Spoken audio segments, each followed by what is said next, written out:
Nitai Gaura Hari Bol.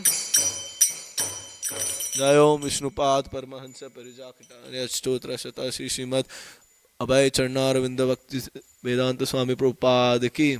Jai Om Vishnupad Paramahansa Parijakatārya Stotra Shata Bhakti Siddhanta Saraswati Thakur Maharaj ki. Shri Gaur Kishore Das Babaji Maharaj ki. Shri Bhakti Vinod Thakur Maharaj ki. Jagannath Das Babaji Maharaj ki. Shri Shad Goswami ki. Shri Haridas Thakur ki. Anant Koti Vaishnav Vrinda ki. प्रेम से कहो जय श्री कृष्ण चैतन्य प्रभु नित्यानंद श्री अद्वैत गदाधर श्रीवासादि गौर भक्त वृंद की.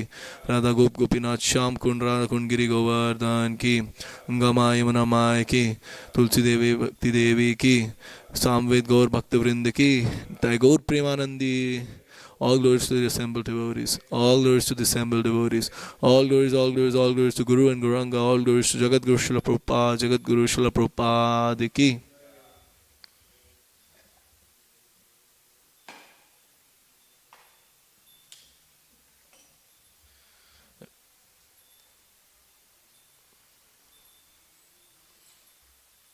Hare Krishna. Welcome to today's Bhagavatam class. We'll be reading from Srimad Bhagavatam, Canto 4, Chapter 24, Text 22 and 23. So, we'll be reciting the sloka. Matta Brahmara Sausvarya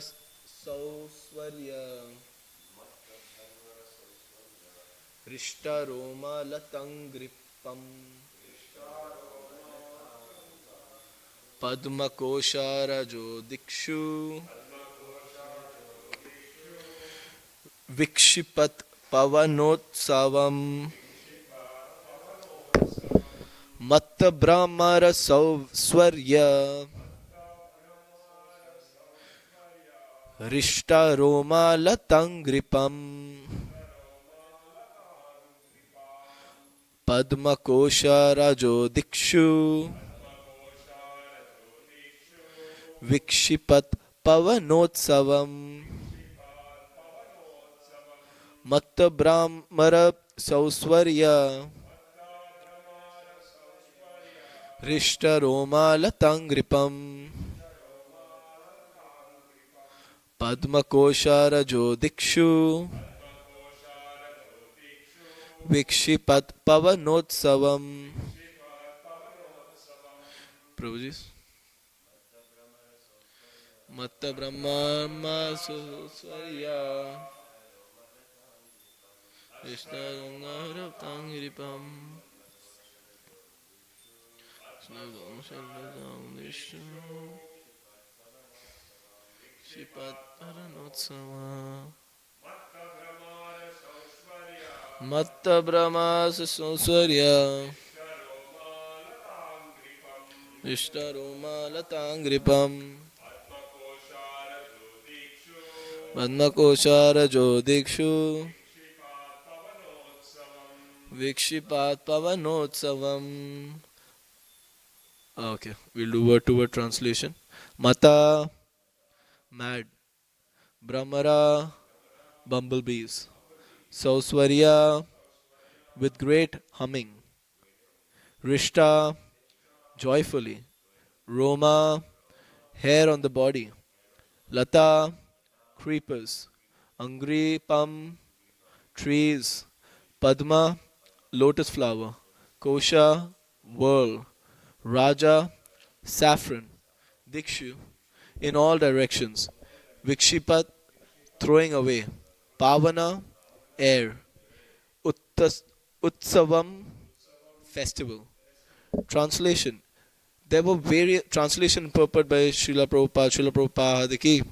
There were various trees and creepers on all sides of the lake, and there were mad bumblebees humming all about them. The trees appeared to be very jolly due to the sweet humming of the bumblebees, and the saffron, which was contained in the lotus flowers, was being thrown into the air.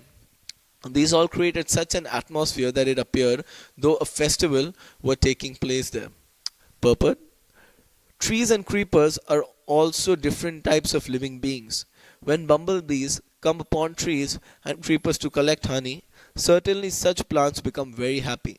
On such an occasion, the wind also takes advantage of the situation by throwing pollen or saffron contained in the lotus flowers. All this combines with sweet vibration created by the swans and the calm of the water. The Prachetas considered such a place to be like a continuous festival. From this description, it appeared that the Prachetas reached Shivaloka, which is supposed to be situated near the Himalaya mountains. We'll also be doing text 23, so I'll be reading this. Tatra Gandharvam Akarnya Divya Marga Manoharam Vishishmyu Raja Putraste Mridanga Panavadi Anu. So the translation: the sons of the king became very much amazed when they heard the vibrations from various drums and kettle drums, along with the other orderly musical sounds pleasing to the ear. Purport: in addition to the various flowers and living entities about the lake, there were also many musical vibrations. The void of the impersonalist, which has no variegatedness, is not at all pleasing compared with such a scene. Actually, one has to attain the perfection of such Chit Ananda, eternity, bliss and knowledge. Because the impersonalists deny these varieties of creation, they cannot actually enjoy transcendental bliss. The place where the Prachetas arrived was the abode of Lord Shiva. Impersonalists are generally worshippers of Lord Shiva, but Lord Shiva is never without variety in his abode. Thus, wherever one goes, whether to the planet of Lord Shiva, Lord Vishnu or Lord Brahma, there is variety to be enjoyed by person, full in knowledge and bliss. We'll be doing Mangala Charana.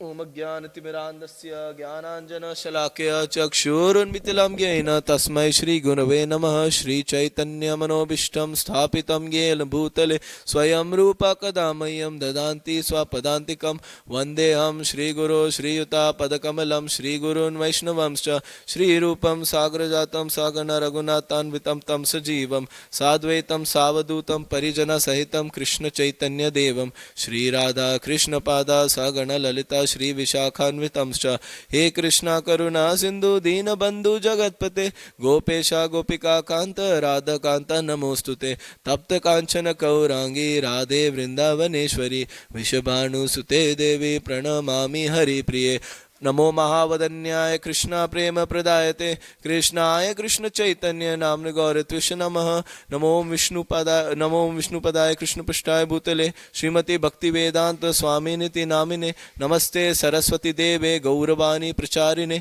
Nirbhishesha Shunnavadi Pashyat Deshatarine Jai Shri Krishna Chaitanya Prabhu Nityananda Shri Advaita Gadadhar Shri Vasadi Gaura Bhakta Vrinda Hare Krishna Krishna Krishna Hare Hare Hare Rama Rama Rama Hare Hare.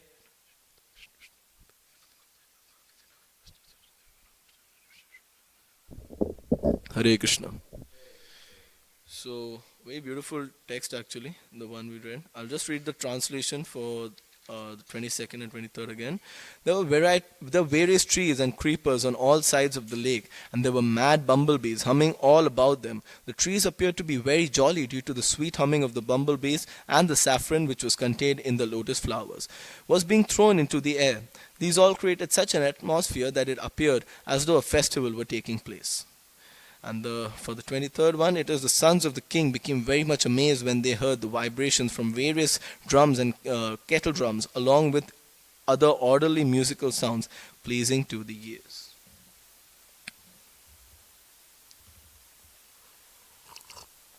Before I start the class, Vancha kalpatarubhyascha kripa sindhubha evacha patita nam pavanebhyo vaishnavebhyo namo namah. Offer my humble obeisances unto all the Vaishnava devotees. Please, I request everybody so they can bless me, so that I can speak factually and as per Shastras. You know, I was recently, when I was reading this verse, a very good thought came into my mind. It was a story that I read in school. It was written by this very famous Russian writer called Anton Chekhov. Just everybody's heard of Shakespeare, right? You've heard of Shakespeare? So Chekhov is like the Shakespeare of Russia. Anton Chekhov has written very beautiful literature. I mean, it's not very spiritual, but some of them are very deep and profound. One story that stood out to me was the story about two lawyers. Now, there was this big lawyer in Russia.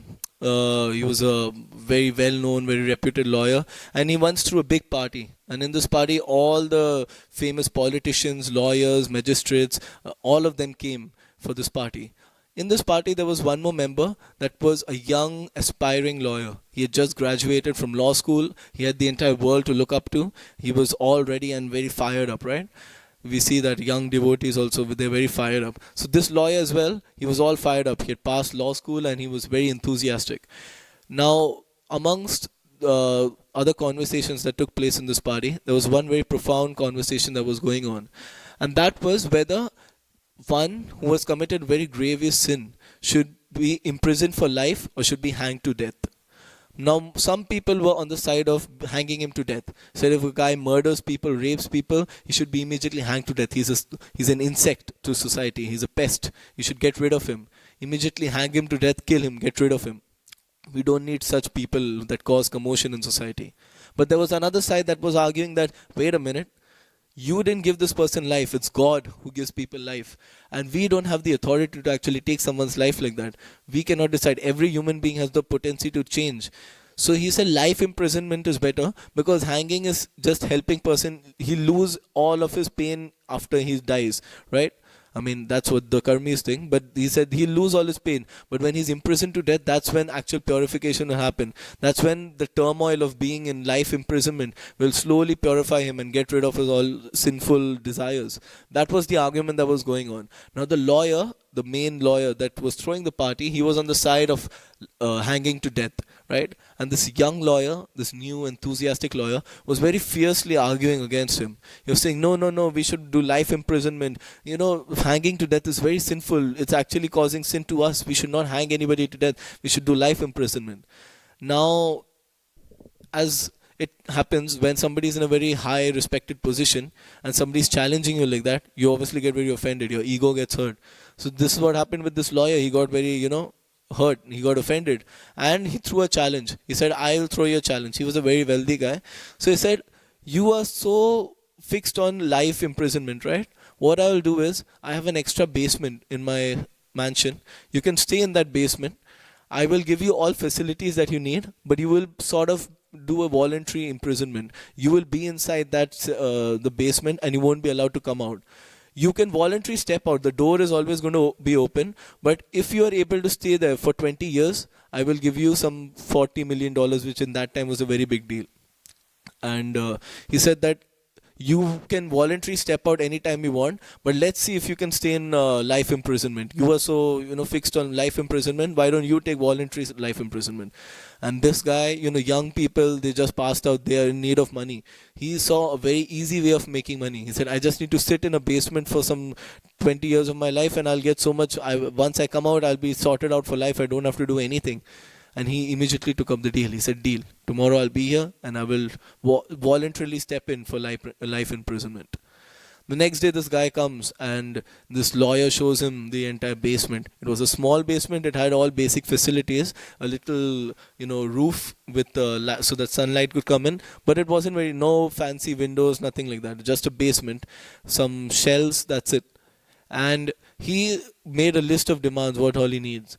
He requested for some cheese, some different types of, snacks to eat, some cigarettes. That time he was smoking. He ordered some wine. He ordered these different things. And at the same time, he needed to keep himself entertained, right? So he got a lot of books. And at first, he gave a different variety of books. I want to read this literature, this poem, this, that. And now this lawyer, he sent an assistant, a personal secretary of his, to keep on monitoring and supervising this guy. He said, keep on giving me updates as to what is going on. Now, this guy, we used to give him a report every month. The first month, he gave very bad reports. He said, I went over there. This guy is just losing it. He's having a mental breakdown. I saw him smashing wine glass and just crying, sobbing. Sometimes he's swearing at the walls and sometimes he's pulling his hair.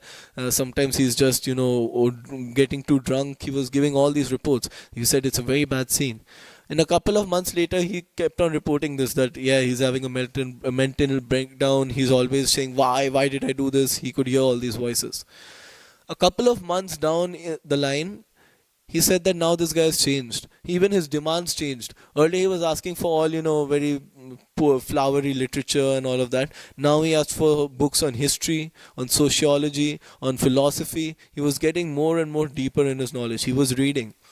And this went on for years actually. For years, he actually gave an update. The first year, he only read books on literature and philosophy. Later on, he went into more deep sciences. He spent an entire 2 years reading varieties of science, biology, neurology, all of these things, various topics. And they had the deal that whatever books he wanted, he would happily get it. So they used to keep on providing him all these different types of books. And this actually went on for 10 years. After this, the guy got really scared. He said, what if this guy actually stays for 20 years? I don't have $50 million to give him. Where do I come up with it? So this guy kept on making requests for different books. Slowly the wine and the cheese and the cigarettes all stopped, and he was just completely absorbed in the books. And later on, as he grew more mature, he got more philosophical books. Books on spirituality, books on very deep philosophy, morality, all of these books. He used to read the Bible. He used to read different, philosophers giving their interpretations on life, different moralists. And, all the people at that time when he had made this deal were saying, are you crazy? You're losing it. You're like in your early 20s. This is like the prime age. From this, you can grow into, you have your whole life ahead of you. Why do you want to waste 20 years? Once you pass 20 years, you'll be like 40 or 50 or something. You'll waste a good chunk of your life. So why do you want to do this? But he was like determined. He said, no, I want to do this. I want to stay. I will do voluntary imprisonment and get the $50 million. He was very fixed. And all this time he was convincing, throughout the starting phase of his imprisonment, he was convincing himself, this is a good idea, just hold on for some more time, one more year, and I'll get the $50 million. After a period of time, he even forgot about the $50 million. He was so absorbed in these books, so absorbed in the spiritual literatures, books on God, books on the purpose of human life. One day, when he was very close, I think he was on the last year of his imprisonment, and that time the secretary gave the report to this judge. And he said that when I entered at first, I couldn't see anybody. Then I saw at a small table, there was a lamp glowing, and this guy had a bent back, long beard, long hair, very obviously he hadn't groomed himself because he was just completely absorbed. He hadn't eaten, he'd become starved. You could see his bones and his veins. He was completely forgotten everything externally, and he was just fixed and absorbed in these books. Now this guy got really scared, this judge. He said, oh my God, it is the last year and this guy doesn't seem to be coming out. He's determined to get the $50 million. So finally, like anybody in the material world, he decided to cheat him. He said, what I'll do is I'll kill this guy. He got out his revolver, and on the last day, it was the last night, the next morning, he would have walked out and he would have got the $50 million. This guy didn't have $50 million. So he picked up his revolver and walked very slowly. He went to the door and he opened the door, and the door creaked. It hadn't been open for like 20 years. So it had a very creaking sound, like, and then he walked in and he looked, and he saw on the table varieties of books, notes, and it was just, so his walls were full of different scriptures. He was saying, what is this guy, as a madman or what? And then he went to the bed and he was about to shoot, and he opened it and he saw there was just a pillow. He saw there was nobody inside. Now this guy started scratching his head. He's like, what is going on? Where's this guy? When he was walking back, he saw on the study table there was a letter, and the letter was addressed to the lawyer. And he got very shocked. He said, why has this guy written a letter to me? And it was very recent. He opened the letter, and in the letter, this guy wrote a very profound thing. This was actually the crux of the entire story. This guy writes his realizations of the 20 years he stayed in self-voluntary imprisonment. He said, I have stayed here 20 years of my life. A lot of people have desires that I want to travel the world. I want to see all different countries. I want to be in the Alps. I want to see the different oceans. But what I realized is, through these books, I was in the heavenly planets. I was playing in the beautiful gardens. At the same time, I was fighting demons. At the same time, I was, in the World War. At the same time, I was part of some Eastern culture. I was part of the Chinese civilization. I've been all places of the world just through these books. He said that my father used to say, if you can't travel, read books, because books help you travel everywhere. And he said, just through these books, I've traveled everywhere. And reading these books over a period of time, I saw a consistent factor which kept on striking my heart. And he said that I first read all these flowery literature and I realized that all these material things that people are running after, it's so futile. What is the point of all these things? He said how he read so many books. He read probably most of the books that people could find in the library, and his realization was that at the end of this, people are putting so much endeavor, unnecessarily overcomplicating their life, getting stressed out, getting panicked. For what? He said none of this is useful. At the end of the day, everybody dies. In every story, every character dies. Everybody has the end. So what was the point of this entire endeavor? He said, I read books on heavy philosophy, on religion. And finally, I concluded that the ultimate goal of life is to not be attached to these material things and renounce and look for something bigger. And just to prove this point, he writes, he leaves some space and he writes, just to prove this point, I stayed here 20 years of my life. 20 years of my life I wasted. I lost everything. I could have got married. I could have kids. I could have had a big family. I could have traveled. I didn't do anything. 20 years I stayed in this prison, in this basement, just torturing myself, thinking that I will get $50 million. I was so looking forward to $50 million. But now after reading these books, my realization is that all of this is futile. So just to prove my point of how futile material world is and how this material nature is so futile, I will walk out just 1 hour before it was my time, my period was going to end. If 1 hour he would have stayed, he would have got $50 million. But he had become so renounced because of the knowledge that had pierced his heart, that had churned his heart, that had given him a larger perspective of life, that he just walked out of $50 million 1 hour before he goes to get it. That is what Chekhov writes, that this is the point. It's not that right now, if you see, if somebody asks you what are the greatest, most successful cities in the world, people say, oh, New York City, oh, Sydney, Australia, oh, this or that. And most of these cities you'll see, I see a repetitive pattern. Big buildings, busy streets, people are running to their work or taxi, they're running inside, they're just crazy, just everybody is running after something. Not realizing that that is not fulfilling them. It's just a repetitive cycle. This is what the Prachetas are doing. The Prachetas, what are they saying? They were sitting in a peaceful environment. You can actually meditate on this verse because it's so beautiful, the description. Right? They were on a beautiful lake. There were bees humming. You can almost imagine. You're sitting on the lake, the bees humming. You can hear the water passing through. You can hear the sound of the grass. How many of us have heard the sound of the grass? In the cities, you just hear horn and you hear people running around and cell phone calls and all of that. But over there, he could hear the birds chirping in the trees, the bumblebees, the air passing through, the cool wind, the smell of the grass, all of these things. And finally, they said that this is like a festival taking place. I think all of us, most of us might have been to New Gokul Farm, right? Or at least, if not New Gokul Farm, you might have been to some place which is outside in a regional area, outside the busy city. How peaceful it is, right? When we go there, I remember I'd gone there during Balram Jayanti to New Gokul Farm and I was doing my rounds. And I'm not even kidding, I had one of the best chanting of my life. I sat into, there's this hill which is right in front of that big stream of river or lake or whatever it is. And I was just chanting and it was so peaceful. I could hear the birds chirping, I could hear everything that's described actually. You can smell the flowers. There was one short story that I remember. One guru had told his disciple that you are too agitated. Go to the forest and meditate. So he goes and meditates. He said, what did you realize? He said, oh, I heard the thunder, I heard this, I heard that. He said, you have not yet completed your meditation, go again. He again goes. He says, what did you hear? He said, oh, my mind was running here, there. He said, that's all nonsense, go again. He sends him like that and he keeps on going. Finally, after he finishes 15 years of meditation, he comes back. And he says, okay, now what is your realization? What did you experience over there? And he said, I could smell the grass, I could smell the earth, I could hear the clouds moving, I could hear the sound of the clouds, I could hear the birds sing, I could hear the sun rise. He said all of these descriptions. He said, finally you've realized it. Finally you've come to the actual goal. You've finally understood that you've gone beyond your mind. Obviously this is more of an impersonalist idea. However, this brings us to the first step, that not necessarily an good, successful life is in a busy street, in a busy market, just running around like crazy.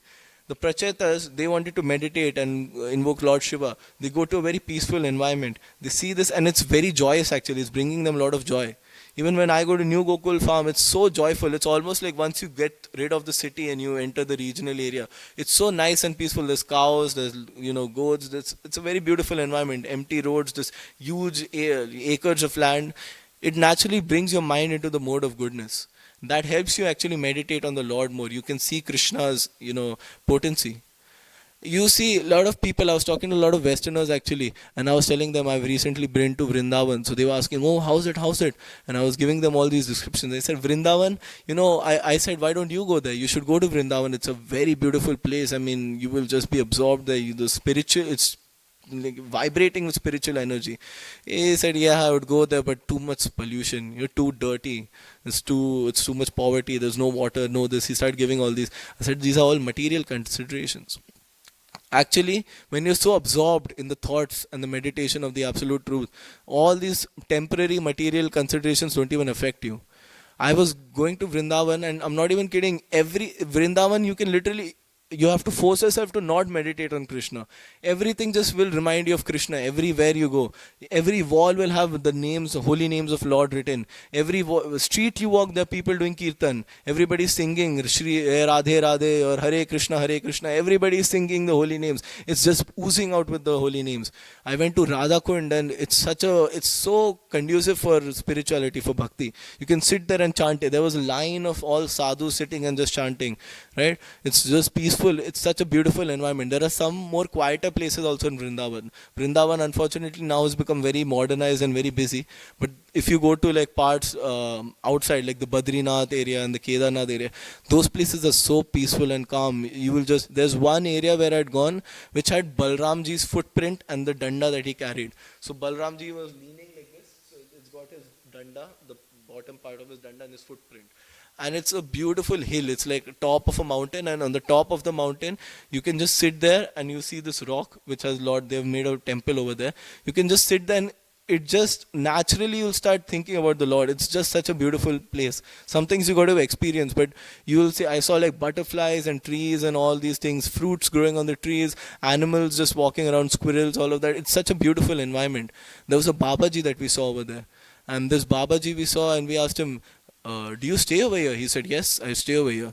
He stays in a small bhajan kutir, very small. It's like, the little bit bigger than the Tulsi house. That's how big his place of residence was.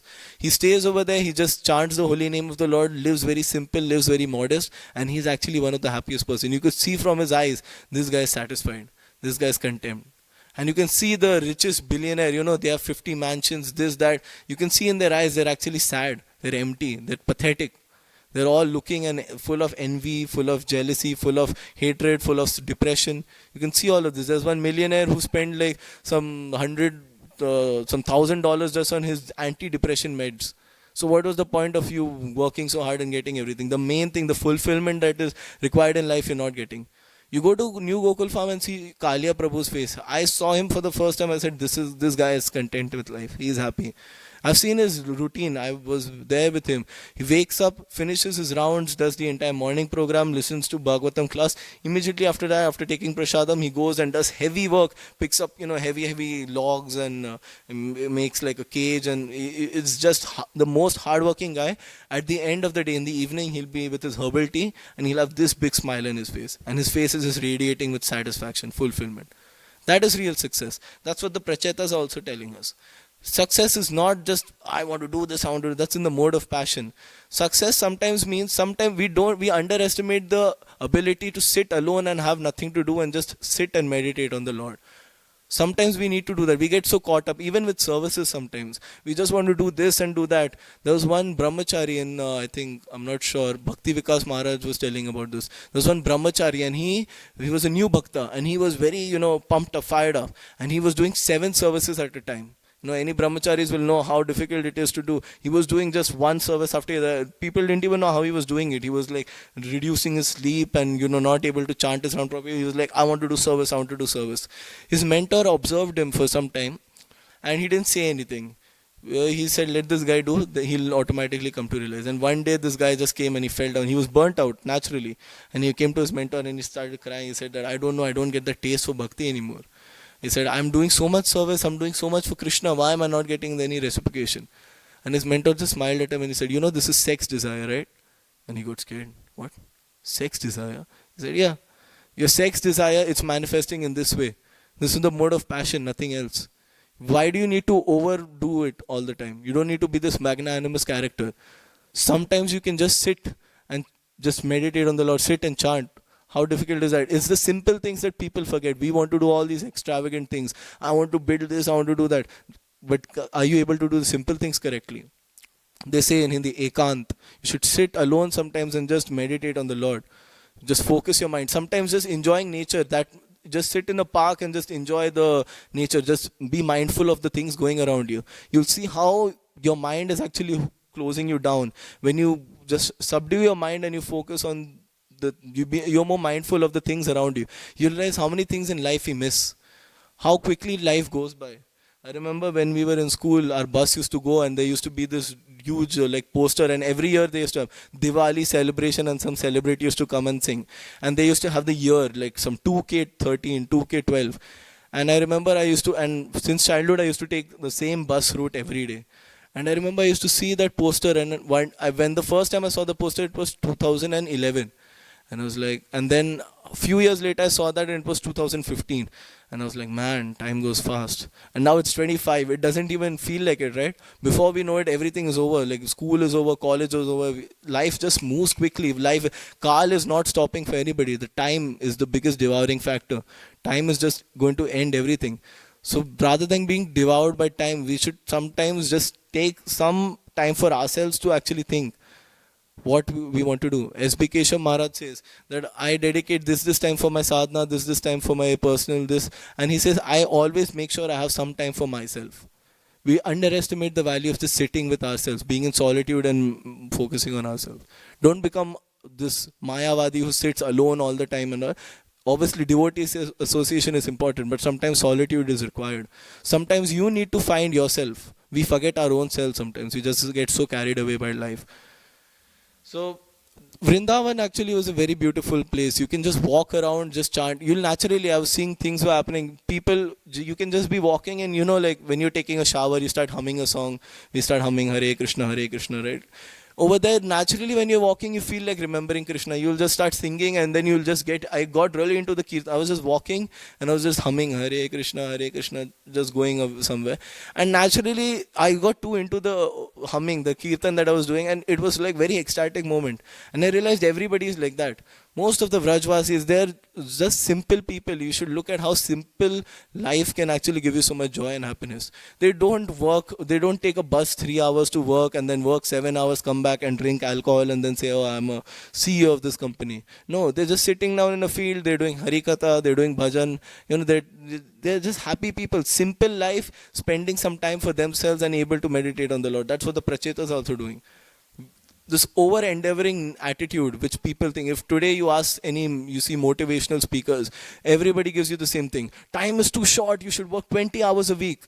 In China, there is something, I think Prabhu and Bhava Prabhu and Prabhu were discussing. China, they have this thing, what was it, 6 days and 9 a.m. to 9 p.m. they work, 6 days a week. It's crazy, just work like mad. And what happens? They die. In Japan, people work for like 30, 40 years, the whole company, and then they just left. Nobody cares about them. It's very sad actually. Even in Australia, I feel compassion when I see these people. So many people, they're so absorbed in the work, they don't forget that they're just missing out the crucial point of life. They're just doing things, whatever's coming, they're just reacting to it. It's a very unfortunate situation. And we are forgetting the main purpose. All these ideas of sitting alone is good, but what should we do sitting alone? That was what differentiates us from the Mayavadis, right? Mayavadis they'll say, I renounce the entire world, and they'll sit in the mountains and try to meditate. But our meditation is better because we meditate with the Lord. We don't completely eradicate sense gratification. We just do it for the Lord, which gives us better happiness. Like for example, I was just noticing this. Diwali was never a festival about bursting crackers and just drink. People these days, like actual Diwali, what it's supposed to be, is you're meditating on the past time when Lord Ram came back to Ayodhya, when they were, everybody lit up. You can meditate on that image where Lord Ram is coming back, all the Ayodhya Vasis are, they're seeing the Paramatma, the super soul, the Lord of their lives coming back, and the bliss that they're feeling when they see the Lord, and the happiness. We can meditate on that, chant the holy names, like we celebrated Diwali. Maharaj gave such a nice class, everybody was chanting the holy names, there was Kirtan, there was Prasad. That's how Diwali was actually supposed to be. In Vedic times, people used to light lamps. If you see in Ayodhya, they lit like so many 2,000, some million lamps or something like that. That's how Diwali is actually celebrated. But if you see, even in our childhood, I used to see, Diwali was more of, we'll buy crackers, we'll burst it, we'll drink alcohol and gamble. Gambling has become like a normal thing in Diwali. People drink alcohol on Diwali, eat meat on Diwali. When did Diwali become all of this? What nonsense is this? People, I saw, there's this firecracker called Ladi. In Hindi we call it Ladi. Ladi is basically, it's like a machine gun cracker.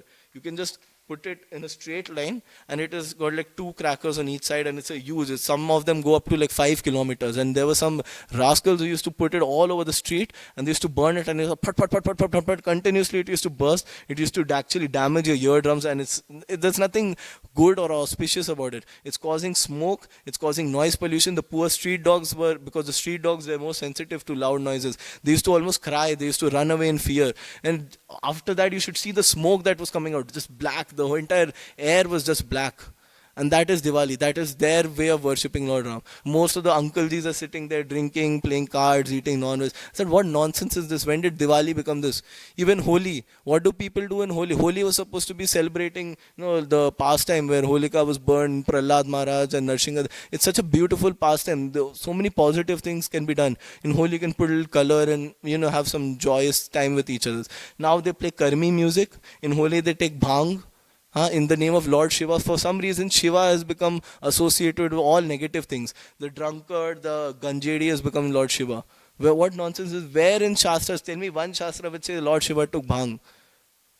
I don't know what is going on, but this is what's become the condition of our festivals. In Holi, people take intoxicants. They put, this permanent chemical colors on them. They get skin rashes the next day. It's just nonsense, the things people are doing. Drinking alcohol, running around in the streets. This is not how you celebrate festivals. This is Kali Yuga festivals. This is Kali Yuga festivities. This is actual festivity, which is given over here. It appeared as a festival. See how beautiful it is. Bumblebees are going on. You can see a jolly environment, just a peaceful, calm environment. Unfortunately, the mode of ignorance, the mode of passion has taken over the people so much, even in India, that it's just getting worse and worse day by day. People are just forgetting the main spirit of these festivals, and they're just doing it as part of tradition. Everybody will wake up on Diwali, get ready, wear very good traditional clothes. But what will they do? They'll drink alcohol and do all of that. Nobody will even utter the name of Lord Ram on Diwali. How unfortunate. We forget all of these things. And unfortunately, this is a recurring condition that we see. And we should understand, actually, a lot of people will keep some nonsensical vratas also. I mean, I respect the Shraddha, but it's nonsense because it's hypocrisy. I saw one guy, in India it's actually a very common thing. They'll say Navratri ka vrat rakh rahe hain. Means I'm keeping a vrata, a fast or austerity on Navratri. I said, what is your vrat? He said, on the 9 days of Navratri, I won't eat meat, I won't eat onion garlic, and I won't drink alcohol. Wow. Amazing, good job. Why do you want to do it only 9 days? Why don't you do it for the rest of your life? Oh, no, too difficult. And these guys, such hypocrites, 9 days they'll try very hard not to eat all of these things. The entire time they'll be meditating on non-vegetarian food, on alcohol, on onion. Oh, that one guy I was talking to, we were going back from school, and he was saying, oh, that onion, when I eat salad and that crispy onion comes, I said, you rascal, this is not what's the purpose of Navratri. He's like, oh, I can't wait till I have non-veg. And these same guys, 9 days they won't have non-veg. On the 9th day, once everything is over, they'll eat non-veg, which makes up for 9 days. They'll eat that much non-veg. Just breakfast is non-veg, and this is non-veg, and that is non-veg. It's just pathetic. You can't even go to their house. One guy called me to his home. Just bones of, it was just, I don't want to say it in front of the deities, but it was disgusting, pathetic. This is their vrata. And this is the so-called austerity people are doing in Navratri. So we have to understand the spirit. That's why Prabhupada also, he never enforced all these nonsensical things. I will do this vrata. There was one Prabhu I was talking to, all respects to him. I respect his, mood for austerity for the Lord. Where he was saying, I will do a Bhishma Panchak vrata. I said, oh, what is that? What will you do in that? He'll say, on that day I'll only eat fruits. I said, very good. He said, on that day I will break my fast by eating cow dung and cow mutra. But I can't find it anywhere. And after all, he was telling me, I'll do this, I'll do that, I'll do this, I'll do that. I said, Prabhu, that's all good. But Prabhupada never wanted us to do all of these things. You will see even in Chatur Mas, a lot of people say, I will give up spinach, Prabhupada never said that. Prabhupada understood the spirit of the things, which we unfortunately miss out. We don't know the spirit. Prabhupada said, it's the main thing is preaching, prachar. Ghanshyam Prabhu was once telling this. There were some people in Gaudiya Math who were doing Ekadashi Vrat and they were unable to walk. And Bhakti Siddhanta Saraswati Thakur Maharaj said that, where's the prachar happening? Are you guys preaching or what? He said, no, actually we are very tired, we're feeling dizzy, we have done Nirjala Vrat. He gets so angry, Bhakti Siddhanta Saraswati Thakur, he goes to the kitchen, cooks food, especially with grains, with rice and dal and everything. And he says, eat this right now and go on prachar. He says, rascals, you don't sit over here and just pretend that you're doing big austerity. The real requirement is right now preaching. Otherwise, what you're seeing right now, it's just going to get worse. This is just the beginning phase of Kali Yuga. We can see how bad it's going. I tell everybody, if you just go on books, you'll naturally develop compassion. Because you see how people are suffering and how much ignorant they are. Like we had gone on the Diwali festival, I think, when did we go? Day before yesterday, on Saturday. We went. Now Damodar Mass, it's a very simple thing, right? All you need to do is stand in front of Lord Damodar, circle, just, take a ghee lamp, offer it to Lord Damodar, take some prasad. What is the harm? What is the difficulty? But you see the reactions of people we were asking, Prabhu, can you please offer a lamp? Oh, no, I can't do. Oh, no, I'm busy. How long does it take? You're getting to eat halwa, you just need to rotate a lamp. No, I don't believe in all of that. I said, even if you don't believe, what is the harm? They don't understand.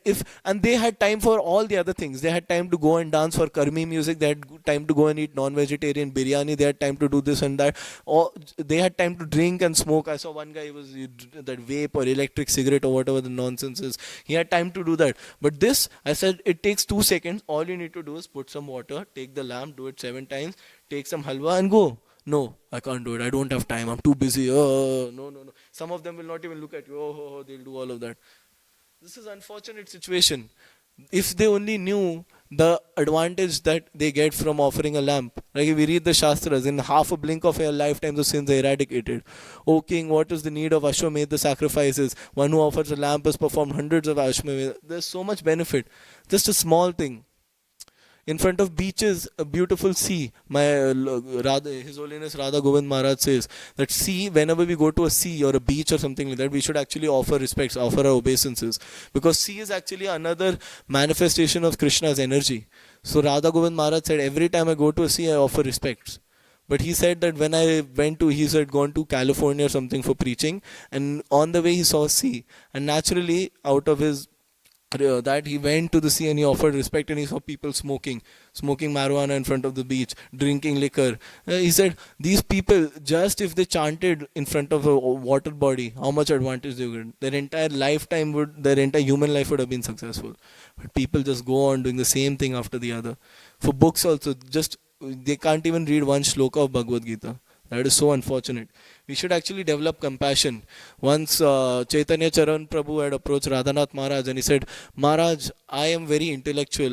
My classes, people have given me feedback, is very intellectual. It sometimes goes over our head. It's too much, philosophy and all of that. But he said, it's not in my nature. I can't make jokes like, Gaur Gopal Prabhu or somebody like that. I am an intellectual nature. And Radhanath Maharaj just laughs and he puts his hand on his shoulder and he says, everybody has their own instinct, right? Everybody has their own flair. Some people have a flair for making jokes. Amog Leela Prabhu, if you see his lectures, it's all in a humorous way, he'll explain good philosophy. Some people are very intellectual. Everybody has their own style, their own way. Even in preaching, you'll see Bhagavatam class, everybody has their own style. Some people like to draw, some people like to explain, some people quote a lot of... Everybody has their own flair. But Radhanath Maharaj said the main point, which I always keep in mind when I'm preaching, is whenever I preach, I preach out of great compassion for the people over there. I feel a great care for them, feel a great compassion for them.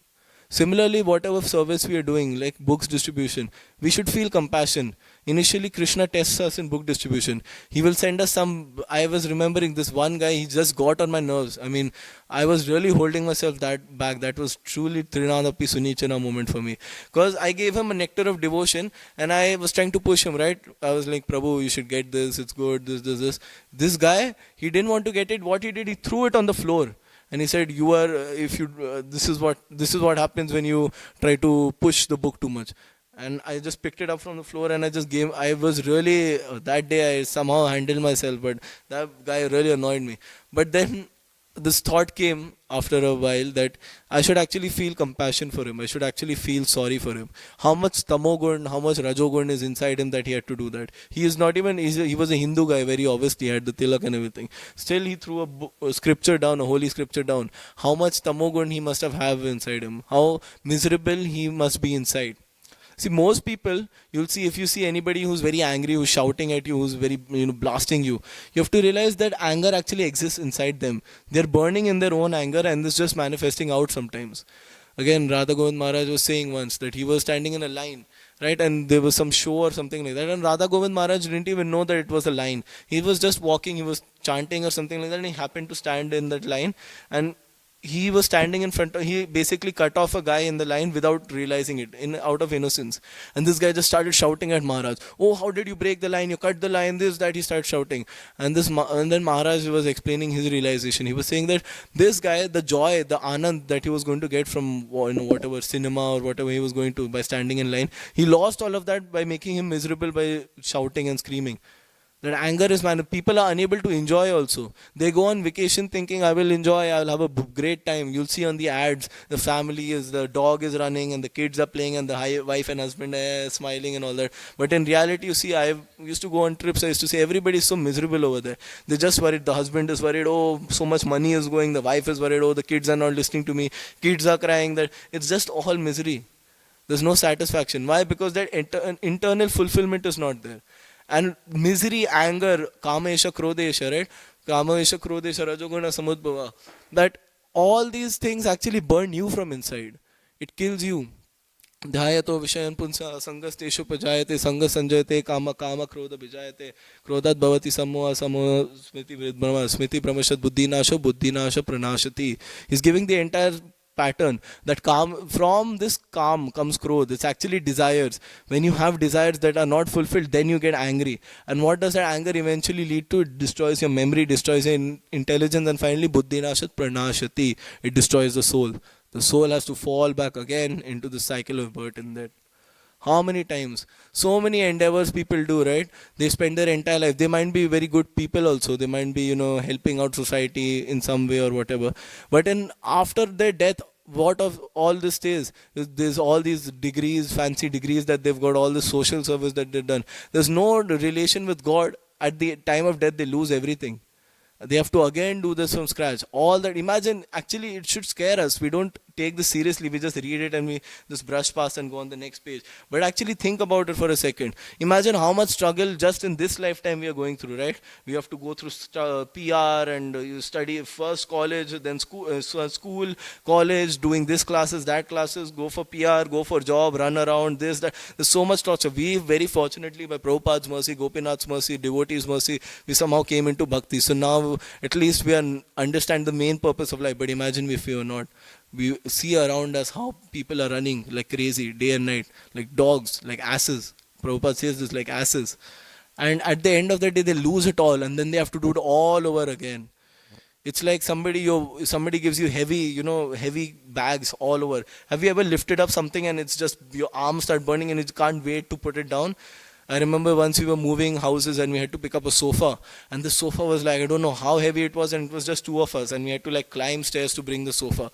And I remember just climbing each step, I was just waiting, when will I be able to put the sofa down? My hands were like all clustered and it was just a very bad, I couldn't wait. It was just torture till the time I put it down. Now imagine that putting down never comes. You just keep on holding it throughout your life. This is what material life is like. A constant cycle of misery.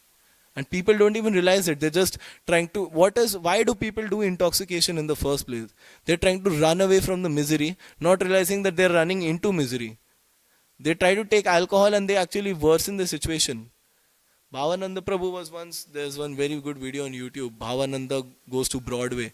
And he is talking to one guy and he's very obviously intoxicated, right? He can't even stand straight and he's slurring his words and everything. And then Bhavananda Prabhu is explaining him the entire philosophy of Krishna consciousness. That you should, do spiritual activities, take prasad. He was explaining all of that. He's like, not for me. Initially when he was preaching to him, he was very interested. Oh, yes. But when he said, why don't you chant? Why don't you do this? Oh, not for me. And then when he's walking by, Bhavananda Prabhu shares his realization. He says, this is actually because of alcohol. Alcohol lowers a man's intelligence, and because of that they are unable to realize their own illusion, how illusioned they are. That's why actually you'll see modern societies built in such a way that you are put more and more into illusion, more and more into intoxication, so you cannot realize how messed up your life is.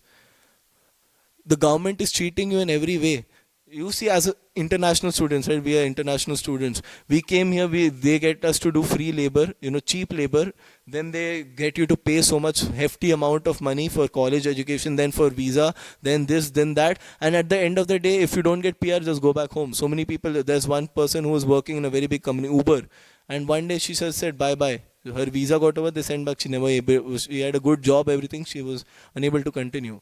So that's what the government is cheating you. And in order to successfully cheat you, the best prison is where the prisoners don't realize that they are in prison. So they keep all these fancy illusions. Rugby match, NFL match, drinks, alcohol. You walk on the street, every 2 minutes I'll find a liquor shop. You know what the Romans used to do in Roman times? When the Roman politicians were so corrupt, they were obviously cheating the people, they're scamming the people, and they didn't want people to revolt. You know what they did? Horse races, chariot races, gladiator wars. They did all these distractions. And people were so absorbed in it. Oh, there's going to be gladiator war, there's going to be horse race. And everybody was running behind this illusion. And at the same time, they were being looted completely. The taxes, they were looting them in taxes. They were killing them ruthlessly. They were just cheating the public. But they didn't want the public to revolt and realize it. They didn't want the public to be intelligent enough to actually understand how badly they're being cheated. So they give you illusion. Similarly, in every society, there's so much distractions in Australia. There's, social media, this unlimited distractions. You want Maya, Maya will come and hug you and give you all types of variety. So this is the ultimate thing. Ultimately, we have to realize the real joy, the real happiness we'll get in this material world is through preaching. This is what Prabhupada did. And preaching, which we don't realize, book distribution, all of that, is the only spiritual joy you'll get in the material world. In the spiritual world, everybody's self-realized, everybody's Krishna consciousness, everybody's Krishna conscious. Who will you preach to? But in this material world, you have this opportunity. Prabhupada has given you this benediction that you can actually preach. You can actually distribute this knowledge. And it gives you a lot of inner bliss. Like Krishna Bhakta Prabhu, when you were distributing books, it gave you some satisfaction, right? It does not even matter if I spoke to Yao. Yao is one Prabhu who helped us do books distribution. He probably distributed 2 or 3 books. But the satisfaction he got, he felt so purified. Why? Because it doesn't matter how much you actually do. It's the fact that you went ahead and did it. And then Lord Chaitanya, Prabhupada actually gives you mercy. Anybody who actually preaches is actually fulfilling the desire of Krishna. Because Krishna says in the Gita, one who actually teaches who preaches this knowledge of Bhagavad Gita, this knowledge of my science, the science of Krishna consciousness, is dearest to me. Krishna is himself saying. That's why we should not get too carried away by Bhishma Panchak vratas and this vratas and Ekadashi I won't do. In the Brahmacharya ashram, they don't even do vratas. They just take Ekadashi prasad and go for prachar. So that is the aim. We should focus on the spirit, not all these fanatical things. And we should actually see how much society is crumbling, and we should develop a huge sense of compassion for these people. Bahunam janmanam ante jnanavan mam prapadyante vasudevam sarvati samatma sudurlabha. Out of millions of lifetime, the jnanavan mam Vasudeva Sarvamati, one who finally after millions of lifetime understands that Krishna is ultimate. My ultimate goal of life is to serve Krishna. Sa Mahatma Sadurlava. Such a great soul is very durlabh, very rare to find. So we are very, very fortunate actually. We are all mercy cases, to be honest. I personally feel like a mercy case. How fallen in Maya I was. But because of association of devotees, because of Prabhupada's lectures, because of books, because of the holy name, somehow we have been able to protect ourselves. And just hoping that we can continue for lifetime. That being said, I think it's almost time. So we'll be ending. I'll just like to give the quick message of this. We should take lessons from the Prachetas that sometimes solitude is good. Sometimes being too busy, even in services, is not very good. Sometimes we should just have some time for ourselves so we can reflect on our own life, reflect on our own thoughts, be with us, and understand what we actually want. We should understand the spirit of preaching, not the fanatical behavior of preaching. And ultimately, we should just pray to Gopinath that we can always preach, because preaching is one spiritual activity that we can perform in the material world. It's the only joy which you will truly get in the material world. So, Grantaraj Srimad Bhagavatam ki, Jagat Guru Srila Prabhupada ki, Nantakoti Vaishnav Vrinda ki, the Gaur Premanande, Hari Hari Bol. Anantakoti Vaishnav